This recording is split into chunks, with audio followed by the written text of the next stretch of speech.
Hello, we're going to take a look at how to log in to Blackboard Collaborate and create a new session of a webinar. So to find the login link, you want to go to the state government instructions that are in the KDLA trainers shared folder. And you'll see right at the very top, there's a link to log in. You just click that and you'll be taken to a Blackboard Collaborate login page. And you just enter your username, password, and click login. And this is your landing page. So you can see your sessions, recordings, and some profile information. If you don't automatically land on the sessions page, just click that to bring up all of your sessions. So these are all the webinars that I have created in Collaborate. To create a new session, just click this gray Create Session link. And this panel will open on the right-hand side. You want to name your session, and I recommend naming it whatever you're formally calling the webinar, just so nobody gets confused. So in this case, we're doing a webinar about searching the library catalog. So that's what I'm going to name it. Okay.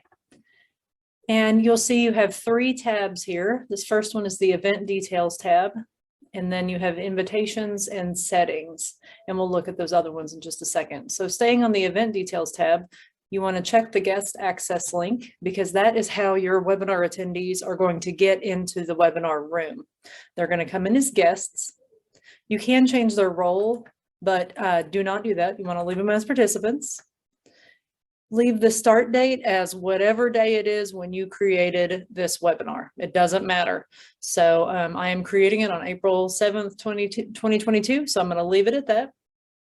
And we don't want the session to have a formal end. We want to be able to use it whenever we want. So check no end, and you'll see the ending date and time got grayed out.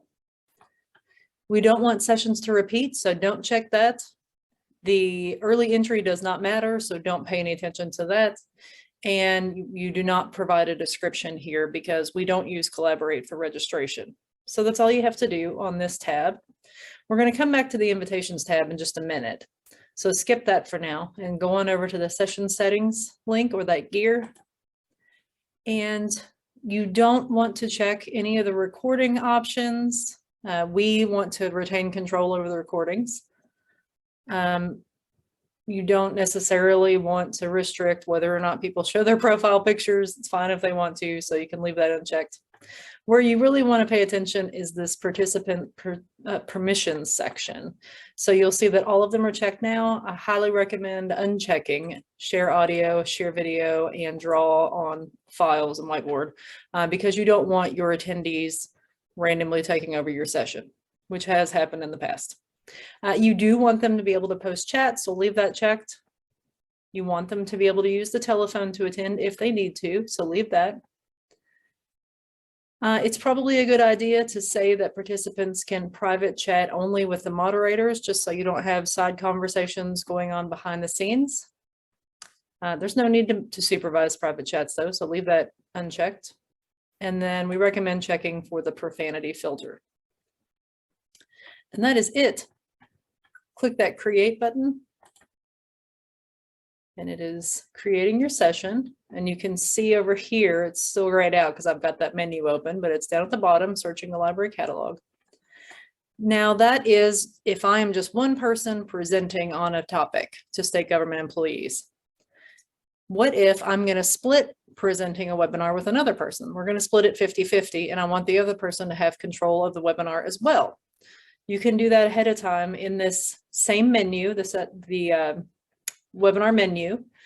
This time you will click that invitations tab, and you'll click this 3 dots just over to the right for options, and you want to invite an attendee.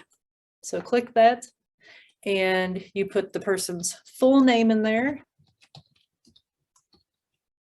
I'm going to present with Alicia. I put her email in.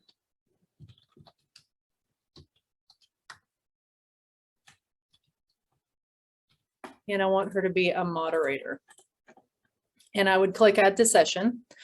When I do that, it basically will send her an email saying, you're the moderator now.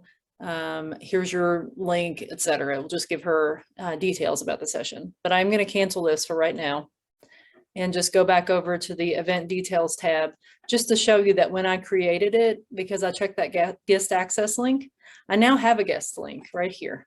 And all I need to do is copy that and paste that into my invitation email for my attendees. That's all there is to it when you want to create a webinar session. If you have any questions, please don't hesitate to ask us. Thank you.